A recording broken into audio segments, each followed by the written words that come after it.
Таны амьдралд ямар уул вэ? Ямар асуудлууд вэ? Та асуудал руу хараад асуудал дотроо гарч чадахгүй, асуудлаас цаашаа ингэж харж чадахгүй яваад байна. Танд ямар асуудал? Өвчин байна уу? Ямар нэгэн санхүүгийн маш том асуудал, үр зээл, лизингүүд байна уу? Эсвэл үр хөвгчин, үгэндчин орохгүй те янз бүрийн арх дарс хэрэглээд таныг зовоогоод яваад байна уу? Эсвэл та Есүст итгэдэг гэсэн мөртлөө итгэхгүй шал өөр бурхтыг хайгаад асуудал гарангууд за нэг сайхан лам хаана яваалээ. Ламд ч очиж Есүс төр ч очиж те юун бөө үлээч юм гэсэн 3-4 шашин холцсон яваад байна уу?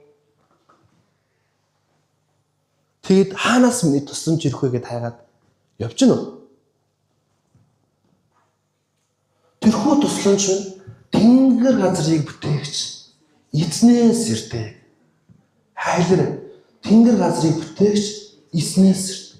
Таны амьдрал тулгараад байгаа асуудлуудыг даван туулах тэр хүч чадал нь тэр тусламж нь тэнгэр газрыг бүтээгч эзнээс ирдэг. Тийм учраас хажуудлага бодлоо бидэнд эзэн байгаа шүү. Тэгээ эзнээс биднэрт тусламж ирдэг шүү. Хэлээр минь хөө.